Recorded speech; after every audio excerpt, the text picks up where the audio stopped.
Ma'asyiral muslimin yang dimuliakan Allah Subhanahu wa taala.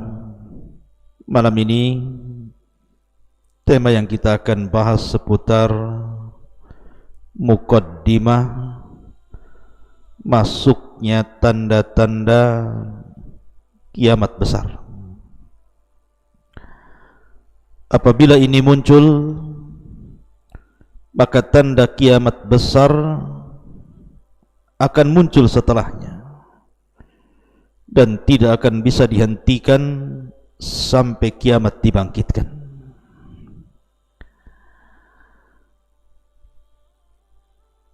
Di mana tema pada malam hari ini yang dimaksud muqaddimah alamat kiamat besar adalah Zuhurul Mahdi, munculnya Imam Al-Mahdil Muntadhar, imam yang hampir semua kaum muslimin menunggu-nunggu kehadirannya.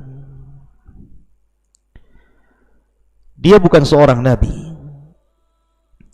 dan dia tidak memiliki mukjizat serta keanehan-keanehan, akan tetapi kemuliaannya ditunggu setiap manusia dan dirindukan kemunculannya. Dan dia seorang yang saleh, yang kedatangannya akan memenuhi bumi dengan keadilan setelah sebelumnya tersebar kezaliman dan juga keburukan. Dan dia orang nomor 5 dari 4 penguasa dunia setelah Dzulqarnain, kemudian Sulaiman, kemudian Namrud, kemudian Bukhtun Nasr.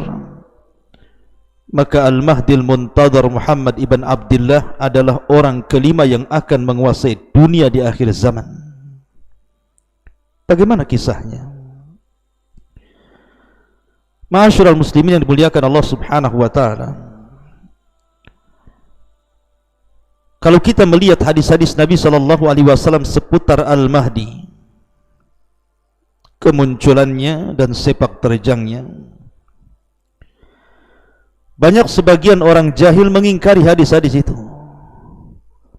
Mereka mengatakan kalau sampai hadis ini diterima, maka akan membuka pintu lebar-lebar, orang-orang akan mengaku sebagai Imam Mahdi.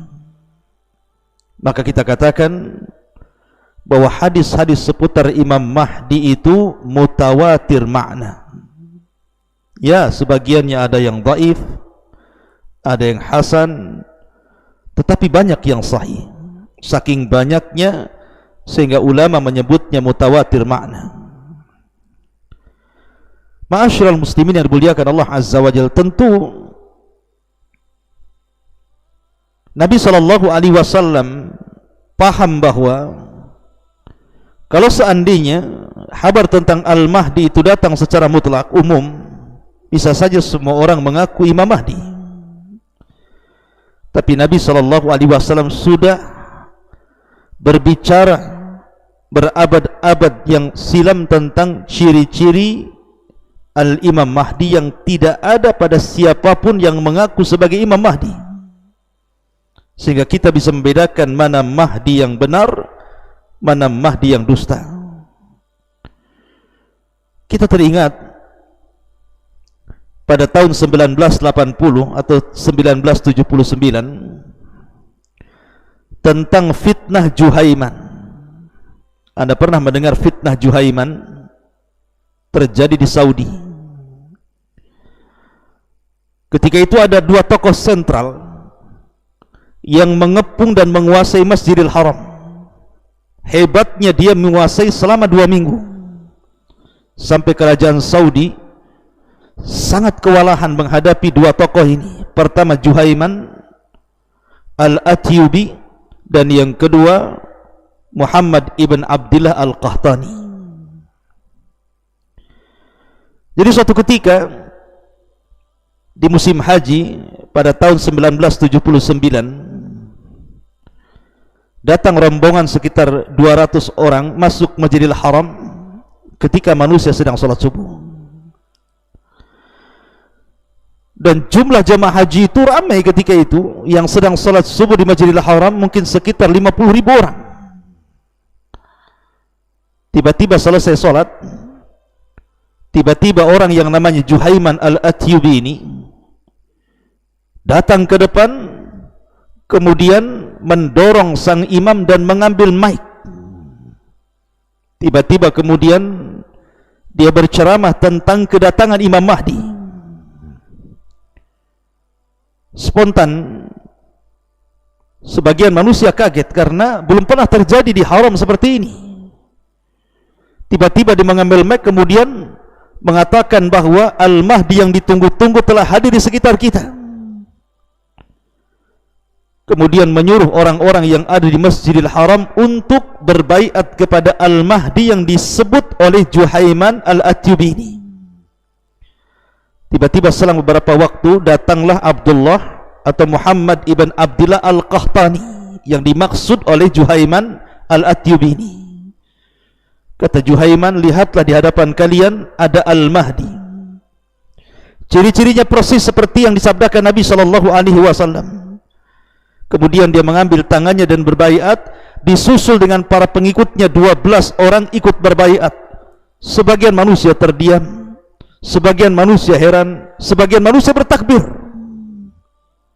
Ma'asyiral muslimin yang dimuliakan Allah Azza wa Jalla, tiba-tiba para pengikut Juhaiman ini datang membawa peti ke dalam Masjidil Haram. Rupanya ketika dibuka peti itu isinya senjata semuanya. Maka kemudian para pengikut Juhaiman ini mengambil senjata-senjata itu, kemudian menodongkan kepada orang-orang yang ada di Masjidil Haram kala itu. Kemudian sebagiannya naik ke menara-menara, kemudian menguasai Masjidil Haram. Manusia bingung, ada apa ini?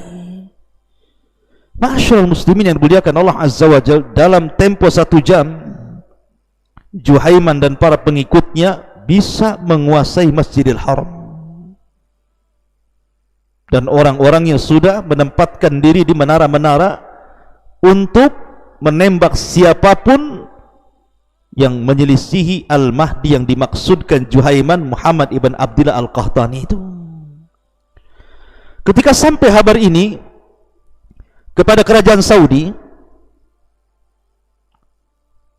kala itu ma'asyiral muslimin yang dimuliakan Allah Subhanahu wa taala, maka kerajaan Saudi kemudian mengutus beberapa polisi untuk mencari kabar ada apa sebenarnya terjadi di Masjidil Haram itu.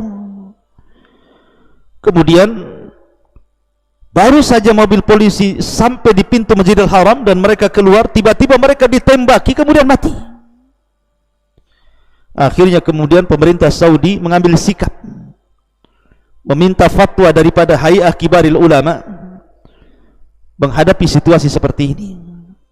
Maka keluarlah fatwa dari para ulama bahwa pemerintah membolehkan untuk menyerang balik kepada para teroris yang menguasai Masjidil Haram ini, karena mereka membahayakan nyawa jemaah haji dan sudah membunuh polisi-polisi yang hendak mencari kabar keberadaan mereka. Maka dikirimlah oleh pemerintah Saudi helikopter, pesawat, kemudian mobil-mobil yang bersenjata dan tentara-tentara, dikepungnya Masjidil Haram itu. Kemudian terjadi perang hebat antara pasukan Juhaiman dengan pasukan Saudi ini, sampai akhirnya kemudian banyak bangunan-bangunan yang rusak Masjidil Haram itu karena terdesak, karena dikepung dari atas dan dari bawah. Maka pasukan Juhaiman pun kemudian bersembunyi ke bawah Masjidil Haram, ke lorong-lorong yang ada di Masjidil Haram itu. Akhirnya kemudian oleh tentara Saudi dilempari gas-gas air mata, kemudian juga dilempari granat, sehingga akhirnya selama 2 minggu sebagian mereka mati karena tidak ada oksigen, sebagian mati karena kehabisan makanan sehingga tidak makan, sebagian mereka terpingsan. Akhirnya dengan cekatan selama 2 minggu pemerintah Saudi berhasil menguasai Masjidil Haram kembali dan menangkap 63 orang, kemudian dieksekusi. Salah satunya adalah Juhaiman. Ma'asyiral muslimin yang dimuliakan Allah Azza wa Jalla, sebenarnya Juhaiman ini dahulunya adalah tentara dari tentara Saudi, tetapi dia masuk ke oposisi yang selalu mengkritik pemerintah Saudi. Kemudian akhirnya dia pun membuat isu tentang keburukan pemerintah dengan memunculkan satu tokoh untuk dijadikan bahan pemberontakan kepada pemerintah Saudi dengan isu munculnya Al-Mahdi. Berjumpalah dia dengan Muhammad ibn Abdullah Al-Qahtani yang memang ciri-cirinya, fisiknya hampir mirip dengan yang disabdakan Nabi SAW. Setelah kemudian terjadi dialog, dirayunya bahwa engkau adalah Al-Mahdi dan begitu seterusnya, maka Muhammad ibn Abdullah Al-Qahtani mau dibaiat dan dijadikan Imam Mahdi. Pada ini kepentingan Juhaiman. Tapi dari kisah ini, kejadian ini, karena kejadian ini kan terjadi pada tahun 1979 atau 1980, artinya masih baru. Tapi lihat bagaimana dampaknya. Masjidil Haram dikepung, banyak nyawa melayang, banyak yang terluka, jemaah haji ketakutan. Ma'asyiral muslimin yang dimuliakan Allah Azza wa Jalla, kenapa kemudian mereka menjadikan isu Al-Mahdi untuk menumbangkan kekuasaan Saudi?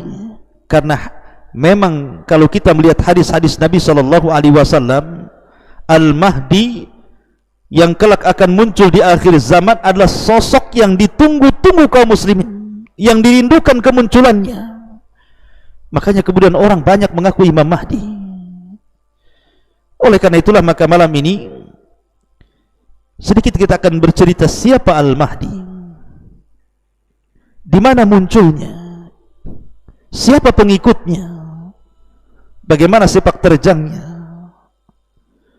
bagaimana dia bisa hidup di 3 tanda kiamat besar: munculnya Dajjal, turunnya Isa bin Maryam, dan keluarnya Ya'juj wa Ma'juj, dan bagaimana wafatnya, berapa tahun dia berkuasa, dan banyak persoalan yang kita akan bahas beberapa menit ke depan.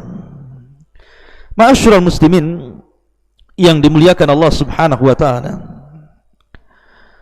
Nabi SAW bersabda dalam hadis Abi Sa'id Al-Khudri radhiyallahu an, yakhruju fi akhir ummatil mahdi yusqihi Allahul ghaitha wa tukhrijul arda nabataha wa yu'til mala sihahan wa takthurul masyiyatu wa ta'dumul ummatu ya'isu sab'an aw thamaniyan ay hijajan. Kata Nabi SAW, pada akhir umatku kelak akan keluar orang yang disebut dengan Al-Mahdi. Dengan sebabnya Allah menurunkan hujan, bumi mengeluarkan tumbuh-tumbuhannya, harta akan dibagikan secara merata, binatang-binatang ternak akan melimpah, umat akan menjadi mulia, dan dia akan hidup selama 7 ataupun 8 tahun. Ada juga yang mengatakan ai hijajan, 8 kali musim haji atau 7 kali musim haji. Bahkan Nabi SAW mengatakan, laulam yabqa minad dunya illa al-yawm la tawwalallahu dhalika al-yawm hatta yab'athallahu rajulan min ahli baiti yuwati'u ismuhu ismi wasmu abihi isma abi yamla'ul arda qistan wa adlan kama muli'at zulman wa jawra. Kata Nabi SAW, kalau seandainya tidak ada di dunia ini yang tersisa kecuali hanya tinggal 1 hari, tentu 1 hari itu akan Allah Subhanahu wa ta'ala panjangkan sampai dibangkitkan kepada mereka seorang laki-laki dari keturunanku, namanya sama dengan namaku Muhammad, dan nama bapaknya sama dengan nama bapakku Muhammad ibn Abdullah. dan dia akan memenuhi keadilan di permukaan bumi yang sebelumnya telah dipenuhi dengan kezaliman dan juga kerusakan.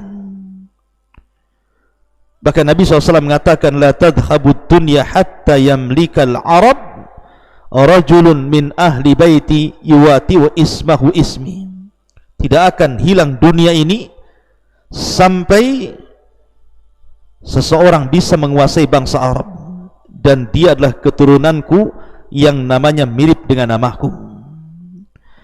Ma'asyiral muslimin yang dimuliakan Allah Azza wa Jalla, dari hadis-hadis ini maka muncullah banyak pandangan para ulama ataupun para pakar atau para peneliti sekitar Al-Mahdi. Ada yang mengingkari, ada yang kemudian mengaku-ngaku, ada yang mengklaim. Akan tetapi kalau kita melihat hadis-hadis Nabi SAW, memang Al-Mahdi itu akan ada dan akan datang. Akan tetapi ma'asyiral muslimin yang dimuliakan Allah Azza wa Jalla, Al-Mahdi yang dimaksud Nabi SAW bukan pula Al-Mahdi yang dimaksud orang-orang Syiah.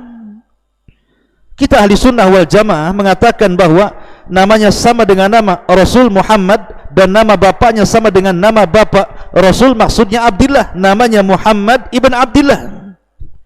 Tiba-tiba muncul nama yang menyelisih hadis Nabi SAW yang bernama Muhammad Hasan al-Ashkari.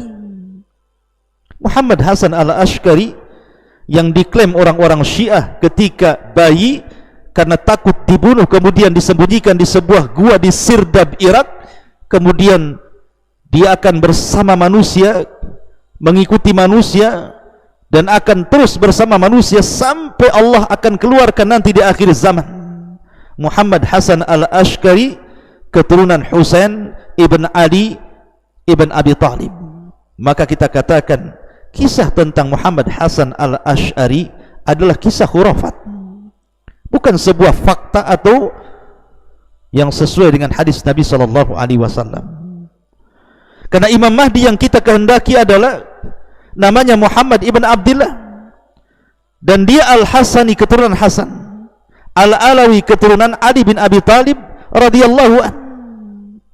Dan sudah wajar bahwa Imam Mahdi itu keturunan Hasan, bukan keturunan Husain, karena ada sebabnya. Sebabnya adalah ketika Hasan berkuasa 6 bulan lamanya, menggantikan posisi ayahnya, dan dia Khulafaur Rasyidin yang terakhir menggenapkan angka 30 yang disabdakan Rasul. Dia serahkan kekuasaannya kepada Muawiyah sampai tahun itu disebut tahun jamaah. Maka sebagai balasan, al-jaza'u min jinsil amal, balasan itu disesuaikan dengan amalannya, jazaul ihsan ilal ihsan, maka keturunannya kelak akan diberikan kekuasaan yang mampu menguasai dunia. Muhammad ibn Abdullah al-Hasani al-Alawi dari keturunan Fatimah bintu Nabi sallallahu alaihi wasallam. Ma'asyiral muslimin yang dimuliakan Allah Subhanahu wa taala, Nabi sallallahu alaihi wasallam menyebutkan beberapa ciri yang disebutkan ciri fisik Imam Mahdi. Kata Nabi sallallahu alaihi wasallam, al-Mahdi minni ajlal jabha aqnal anf yamla'ul arda qistan wa adlan kama muliat dulman wa jawran yamliku sab'a sinin. Kata Nabi SAW, Al-Mahdi itu keturunanku, dahinya lebar, hidungnya mancung, memenuhi bumi dengan keadilan, sebagaimana sebelumnya bumi sudah tersebar kezaliman dan keburukan, dan dia akan menguasai bumi selama 7 sinin, 7 tahun, dalam riwayat 8 tahun. Dan Allah Subhanahu wa ta'ala akan memperbaiki Al-Mahdi itu dalam 1 malam. Al-Mahdi minna ahlal bait yuslihullahu fi lailatin. Al-Mahdi itu dari kami kalangan ahli bait, Allah perbaiki dalam 1 malam. Ma'asyiral muslimin yang dimuliakan Allah Azza wa Jalla, lalu kapan Imam Mahdi muncul dan di mana? Apakah dia hidup sekarang? Apakah hari ini Imam Mahdi sudah ada? Sebagaimana ada orang yang memprediksi bahwa Imam Mahdi itu sudah ada. Maka kita katakan dalam sebuah hadis Nabi SAW bersabda,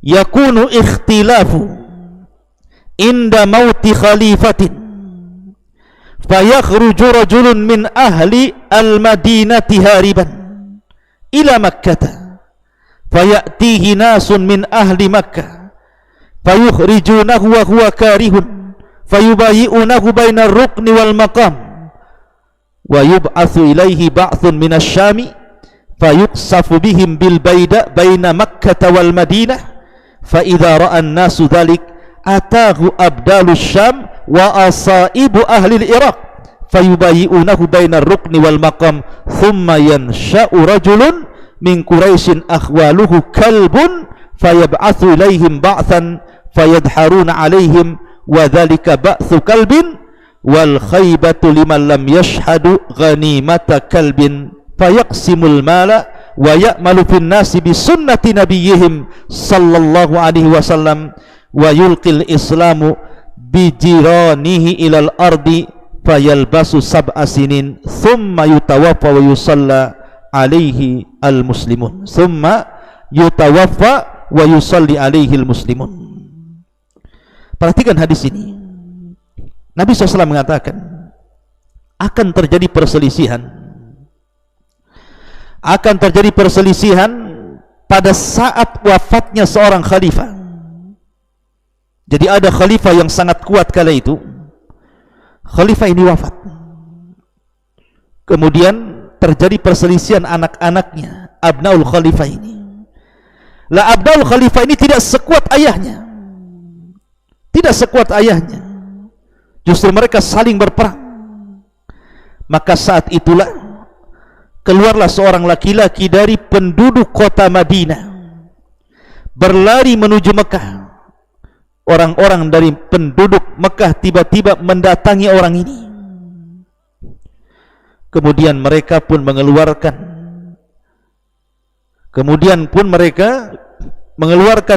laki-laki itu untuk dibaiat, tetapi dia tidak suka dan membencinya. Kemudian mereka tetap membaiat dia di antara rukun Yamani dan makam Ibrahim. Kemudian dikirimlah kepadanya satu pasukan yang tidak suka ada seseorang yang dibaiat dan mengaku Imam Mahdi, dan pasukan itu datang dari arah Syam menuju Madinah. Tiba-tiba ketika sampai di sebuah tempat namanya Baida antara Mekah dan Madinah, Allah Subhanahu wa taala kirim gempa sehingga menenggelamkan mereka semua ke dalam bumi. Lalu tiba-tiba orang ramai melihat laki-laki itu didatangi oleh para abdal dari Syam dan kelompok-kelompok dari Irak. Kemudian mereka membaiatnya antara rukun Yamani dan makam Ibrahim. Kemudian muncullah seorang laki-laki dari pasukan, kemudian pasukan itu pun mengalahkan mereka. Itu adalah pasukan suku Kalb, dan adalah suatu kerugian bagi sesiapa yang tidak mempersaksikan ghanimah dari Kalb. Kemudian beliau Al-Imam Mahdi berusaha mengamalkan di tengah-tengah manusia sunnah Nabi SAW, menyebarkan Islam ke seantero dunia, dan beliau Al-Mahdi akan tinggal selama 7 tahun lalu meninggal dunia dan disolatkan oleh kaum muslimin. Hadis ini oleh sebagian para ulama ada yang mengatakan sahih dan ada yang melemahkannya, seperti Syekh Albani rahimahullahu ta'ala melemahkan hadis ini. Tapi sebagian ulama yang lain seperti Al-Imam Al-Haytami dalam kitabnya Majma'ul Zawaid mengatakan hadis ini diriwayatkan oleh Al-Imam At-Tabrani dalam Mu'jam Al-Awsat, dan para perawinya adalah para perawi hadis yang sahih. Baik, dari hadis ini kita tahu bahwa Imam Mahdi itu muncul di Mekah ataupun Madinah. Ma'asyiral muslimin yang dimuliakan Allah Subhanahu wa taala. Dan Imam Ibnu Katsir rahimahullah taala ketika menyebutkan hadis ini mengomentari bahwa wa yu'ayyidu bin nas atau wa yu'ayyadu bin nasi anna ahlal masyriqi yansurunahu, dan dikuatkan dengan nas yang jelas bahwa orang-orang yang datang dari timur Irak dan juga Syam, merekalah akan menjadi para penolong Al-Mahdil Muntadhar Muhammad ibn Abdullah Al-Hasani Al-Alawi min auladi Fatimata bintu Rasulillah sallallahu alaihi wa ala alihi wasallam. Ma'asyiral muslimin yang dimuliakan Allah Subhanahu wa taala, kita tahu bahwa ketika Imam Al-Mahdi membawa pasukan kemudian membuat kekuasaan dan berdirinya khalifah di Baitul Maqdis, maka Nabi SAW mengatakan imaratul Baitul Maqdis kharabu Yathrib. Ketika kekuasaan kaum muslimin tegak di Baitul Maqdis, maka robohlah kota Madinah dan semua akan terpusat di situ. Lah ketika itu maka Imam Al-Mahdi radhiyallahu an akan berusaha untuk memerangi orang-orang Nasrani yang sebelumnya telah terjadi perdamaian untuk memerangi kaum di belakang mereka, tapi kemudian mereka berkhianat dan terjadilah sebuah perang maha dahsyat yang sejarah itu menyebutnya dengan Malhamatul Kubra, perang yang maha dahsyat, dan tidak ada perang yang lebih dahsyat dibandingkan itu. Maka setelah terjadi perang maha dahsyat, akhirnya kemudian kaum muslimin bisa menguasai Konstantinia atau Konstantinopel, bahkan bisa menguasai sampai ke daratan Eropa. Maka mereka pun menyerbu sebuah daerah yang Nabi SAW menyebutnya daerah itu sebagiannya di daratan dan sebagiannya di lautan, dan daerah itu tidak diperangi dengan senjata. Daerah itu tidak diperangi dengan senjata, tetapi diperangi dengan lafaz la ilaha illallah. Subhanallah.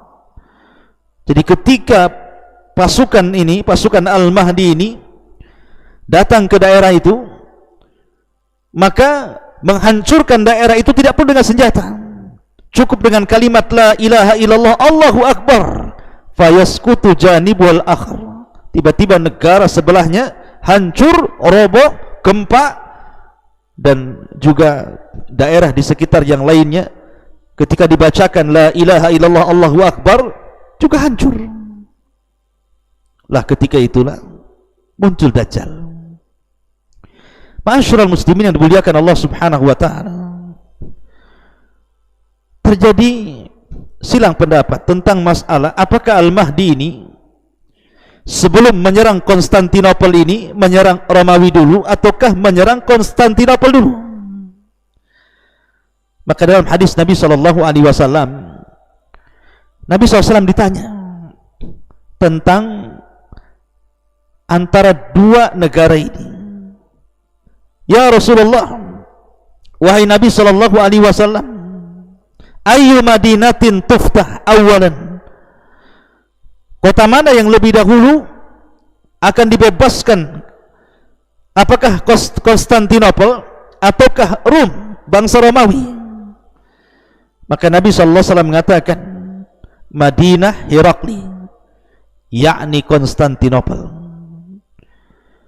Jadi Konstantinopel akan jatuh ke tangan kaum muslimin yang sebelumnya dahulu pernah dikuasai oleh Muhammad Al-Fatih, dan nanti di akhir zaman akan dikuasai Al-Mahdil Muntadhar tanpa adanya pertumpahan darah, cukup dengan lafaz la ilaha illallah Allahu akbar sudah jatuh negara itu. Ketika itulah maka sarakha sarikh, ada orang yang berteriak bahwa Dajjal telah muncul dan masuk ke rumah-rumah para pasukan yang ada di Syam. Ma'asyiral muslimin yang dimuliakan Allah Azza wa Jalla, dari sini bahwa munculnya Dajjal ada di zaman Imam Mahdi, dan Imam Mahdi inilah yang memuqaddimahi munculnya tanda dari tanda-tanda kiamat besar yang dimulai dengan khuruj ad-Dajjal, keluarnya Dajjal. Ma'asyiral muslimin yang dimuliakan Allah Subhanahu wa taala, dalam sebuah hadis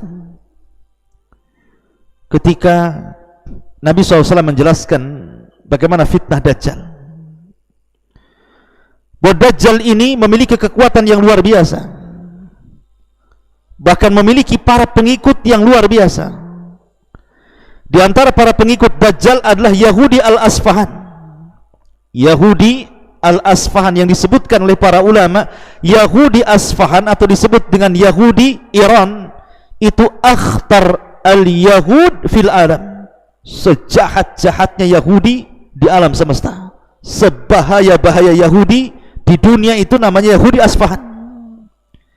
Makanya wajar Nabi SAW langsung membuat nas dalam hadis Nabi SAW bahwa di akhir zaman Dajjal ini akan diikuti oleh 70.000 Yahudi Asfahan, karena mereka Yahudi paling buruk dan Yahudi paling jahat. Lalu kenapa pula kemudian Yahudi ini berkumpul di Iran? Kenapa pula tidak di Israel hari ini? Kenapa kemudian Dajjal harus ke Iran dan bergabung dengan orang-orang Yahudi Asfahan dan menjadi pemimpin mereka? Dan kapan Yahudi sampai ke Iran? Ma'asyiral muslimin yang dimuliakan Allah Azza wa Jalla, ada yang mengatakan bahwa Yahudi masuk Iran itu sudah lama, jauh sebelum penanggalan Masehi ada. Di zaman Bukhtun Nasr, ketika Yahudi menyerang Palestina dan menghancurkan kota sehancur-hancurnya, kemudian membawa orang-orang Yahudi menjadi tawanan ke Babil, Irak. Setelah bertahun-tahun, akhirnya kemudian Babil pun dihancurkan oleh orang-orang Furus, orang-orang Persia. Lah Babil ini akhirnya kalah dan hukumnya kemudian hukum Persia. Lah orang-orang Persia inilah yang kemudian membawa orang-orang Yahudi sampai di Iran, dan sampai hari ini seolah-olah memang Nabi SAW sudah diberikan wahyu oleh Allah Azza wa Jalla. Memang Yahudi akan ada di situ dan akan menjadi para pengikut Dajjal, karena memang sudah ada perkampungan Yahudi di Iran itu. Makanya kenapa antara Syiah dengan Yahudi itu ada erat kaitan, karena Syiah pun pendirinya adalah seorang Yahudi, Abdullah ibnu Sabah. Ma'asyiral muslimin yang dimuliakan Allah Azza wa Jalla, lah belum lagi kemudian para pengikutnya adalah orang-orang kafir secara umum, kemudian orang-orang munafik, kemudian orang-orang yang wajah mereka bulat seperti orang-orang Tatar, Mongolia dan yang sejenisnya, kemudian orang-orang Arab jahil, kemudian para wanita, dan banyak. Nanti kita akan buat tema khusus tentang Atba'ud Dajjal ini. Tapi yang jelas bahwa pasukan besar itu tidak mungkin dikalahkan oleh Al-Mahdi, sehingga Al-Mahdi terdesak kemudian harus lari dan bersembunyi, sampai akhirnya mereka pun semakin terpojok, kemudian terdesak, sampai kemudian mereka membuat camp di Bukit Tur, dan mereka tidak berani turun. Dan mereka sudah memprediksi kalau mereka tetap bertempur pasti mereka akan mengalami kekalahan. Maka mereka lebih baik mundur bersembunyi sampai akhirnya terjadi kelaparan yang dikatakan kepala sapi jauh lebih baik dibandingkan emas dan harta rampasan perang, saking kelaparannya. Ma'asyiral muslimin yang dimuliakan Allah Azza wa Jalla, lah ketika itulah maka Al-Mahdi membuat sebuah keputusan. Kalau mereka tetap berada di bukit itu, tentu mereka akan mati sia-sia. Mereka harus mati dalam posisi syahid. Maka sepakatlah para sahabat, para tentara Al-Mahdi itu untuk menyerang pasukan Dajjal setelah sholat subuh keesokan harinya. Setelah kemudian datang waktu subuh, kemudian dikumandangkan azan, tiba-tiba langit gelap. Tiba-tiba ada cahaya dari langit. Rupanya mereka melihat dengan kedua mata mereka Isa bin Maryam turun diapit dengan dua malaikat, di mana rambutnya basah dan dia memiliki hawa di mulutnya yang akan membunuh setiap orang-orang kafir sejauh mata memandang. Turunlah Isa bin Maryam, kemudian bergabung dengan tentara Al-Mahdi Al-Muntadhar. Pertanyaannya, Siapa yang memimpin perang? Siapa yang memimpin kaum muslimin kala itu? Al-Mahdi kah? Ataukah Isa bin Maryam? Ma'asyiral muslimin yang dimuliakan Allah Azza wa Jalla, kita tahu bahwa ketika Isa turun, mereka siap-siap qomat dan hendak melaksanakan salat subuh. Isa sudah dikenal ciri-cirinya karena hadis-hadis Nabi sudah menjelaskannya, sehingga Al-Mahdi langsung kenal dan mengatakan, taqaddam ya ruh Allah, silahkan wahai ruh Allah, Anda menjadi imam. Tapi Isa paham siapa dirinya, dia bukan seorang nabi lagi. Karena ketika dia diangkat di usia 33 tahun, kemudian diletakkan di langit oleh Allah Azza wa Jal, terangkatlah nubuahnya, artinya sudah sempurna kenabiannya, sehingga ketika diangkat bukan lagi menjadi seorang nabi. Dan di akhir zaman dia turun bukan jadi seorang nabi, tapi memang ada tugas yang Allah Subhanahu wa ta'ala tugaskan kepada Isa. Pertama, membunuh Dajjal. Yang kedua, berhukum dengan hukum keadilan. Yang ketiga, mematahkan salib, membunuh babi, dan begitu seterusnya. Makanya dia tidak mau jadi imam karena akan memfitnah manusia. Dia tahu bahwa la nabiyya ba'di, kata Rasul, tidak ada nabi sepeninggalku. Kalau seandainya dia menjadi imam, maka orang-orang menyangkanya manusia ikut syariat Isa. Makanya Isa tidak jadi imam. Isa jadi makmum, dan yang menjadi imam adalah Al-Mahdil Muntadhar, supaya orang-orang tahu bahwa Isa ketika turun mengikuti syariat Nabi Shallallahu Alaihi Wasallam dan tidak membawa syariat dirinya. Tetapi ketika selesai perang, selesai sholat, maka yang memimpin perang adalah Isa bin Maryam.